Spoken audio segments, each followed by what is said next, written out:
Dès le début de ce chapitre, l'air autour de Marillar semble lourd, comme si quelque chose s'était déjà brisé.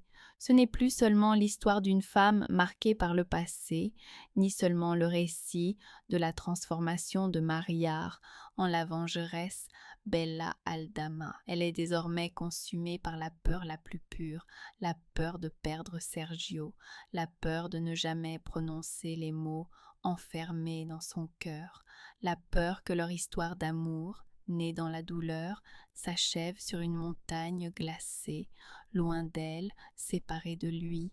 Devant le prêtre, Maria ne cache pas son angoisse. Elle parle de Rodolfo Santis, qu'elle n'aime pas, en qui elle n'a pas une confiance totale, mais dont elle a besoin. C'est la cruauté des circonstances. Parfois, la vie nous oblige à tendre la main à ceux que nous doutons, simplement parce que le destin ne laisse aucune autre porte ouverte. Marillar le sait, et elle le dit avec la force acquise après avoir enduré l'humiliation. Elle n'est plus la simple fille de San Martin de la Costa, plus la jeune femme facilement trompée, piétinée ou moquée. Aujourd'hui, elle sait calculer, se protéger, survivre. Pourtant, même sous l'armure de Bella Aldama, au moment où elle prononce le nom de Sergio, l'ancienne Marillar revient. Le prêtre le voit, il perçoit le conflit dans ses yeux, il comprend que sa fille spirituelle marche vers un grand danger, alors il la conseille, d'abord, retrouver le lieu du crash, car dans les montagnes, les disparus ne se trouvent pas avec des larmes et de l'amour seulement. Il faut des indices, des signes, une direction. Maria ne peut rester immobile. Elle veut Sergio, vivant ou mort.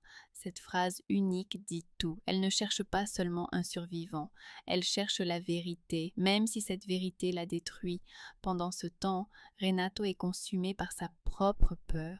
Un père peut garder sa dignité devant le monde, mais quand la vie d'un enfant ne tient qu'à un fil, aucun titre, aucune richesse, aucune autorité ne peut le protéger.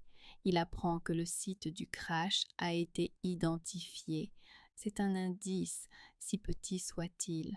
Pourtant, en lui, la peur grandit. Un fils est malade, un autre peut être mort. Cette double tragédie le pousse à boire, comme si quelques gorgées pouvaient couvrir la douleur d'un cœur de père brisé. Le plus déchirant reste Sergio lui-même, entre la vie et la mort, blessé, perdu, épuisé. Il appelle Marillar dans son délire, il murmure son amour, il répète encore et encore qu'il l'aime.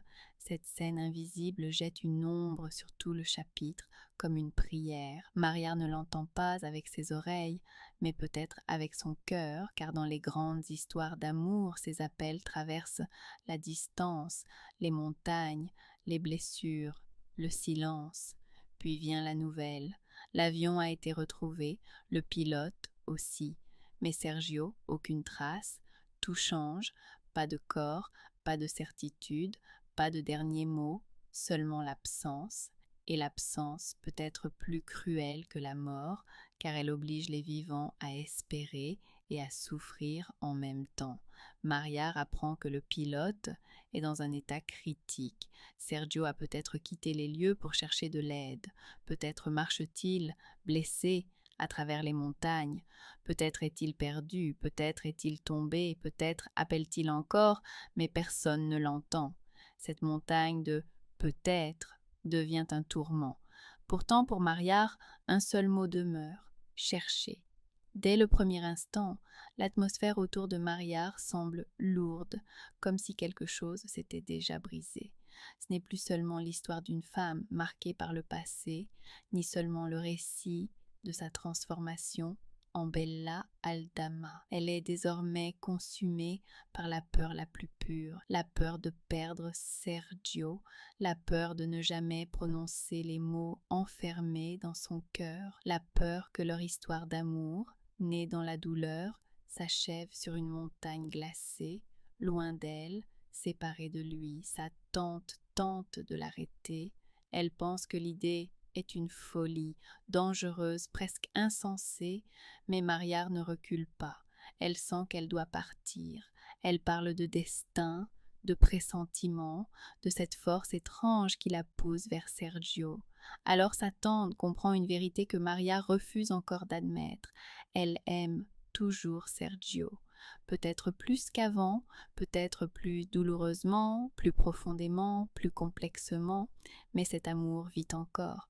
À ce moment, Rodolfo Santis entre en jeu. Maria va vers lui, non pas comme une femme faible, mais comme une femme déterminée. Elle sait que Rodolfo possède le pouvoir, des hommes, de l'argent, une liberté au-delà des autorités. Elle lui demande d'organiser une véritable expédition hors des lenteurs bureaucratiques, au-delà des promesses gouvernementales qui meurent derrière des portes closes. Mais Rodolfo n'est pas un homme qui aide sans rien demander en retour.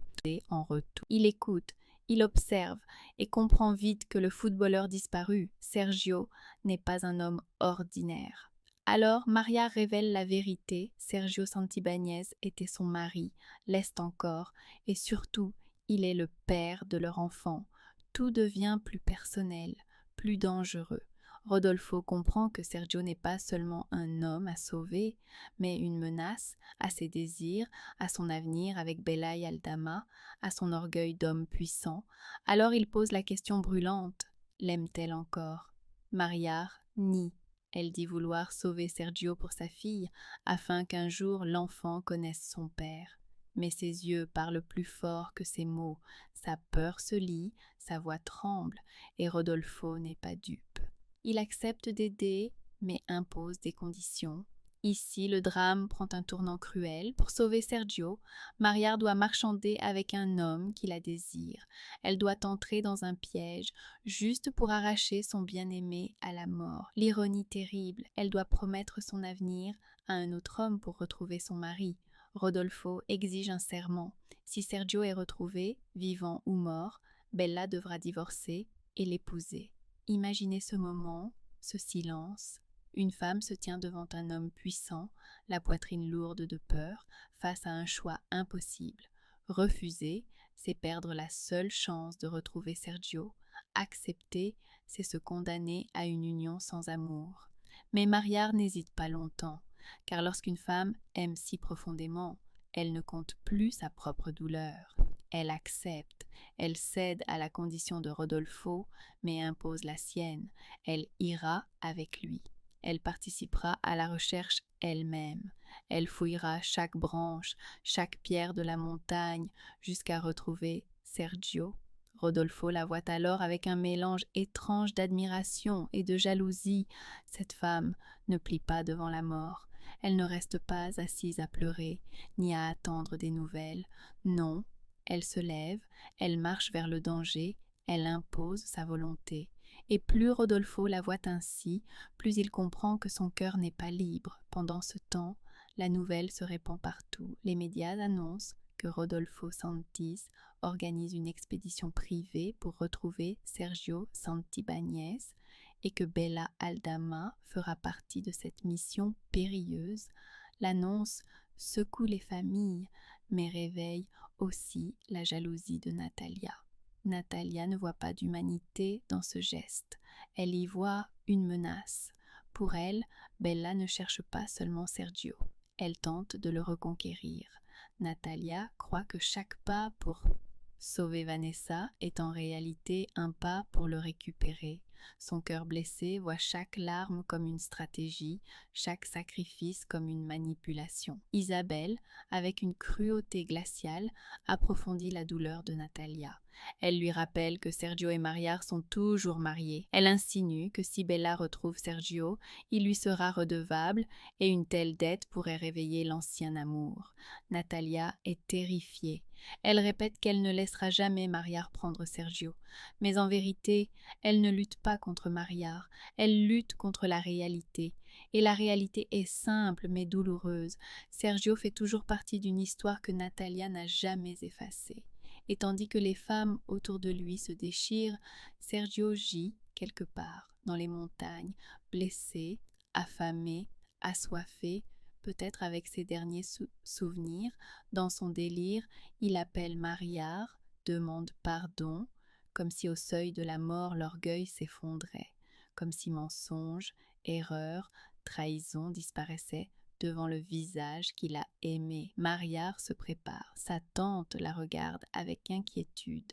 Le père Porto accepte de l'accompagner. Même sa cape, avec son élan vers Sergio, devient partie de la mission.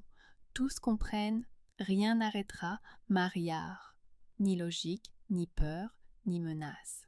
Car cette fois, elle n'agit pas pour la vengeance, pas pour son nom, son orgueil, ou pour prouver au monde qu'elle est devenue Bella Aldama. Non, cette fois, elle agit pour Sergio. Et c'est pourquoi son courage est encore plus déchirant. Une femme puissante, une femme riche, crainte de tous, en elle vit encore Mariard, celle qui a trop aimé, qui a été profondément trahie, mais qui ne peut souhaiter la mort du père de son enfant. Et ainsi, au moment de la préparation, une question flotte dans l'air. Sergio attend-il encore d'être sauvé ou Mariard marche-t-elle vers un cadavre?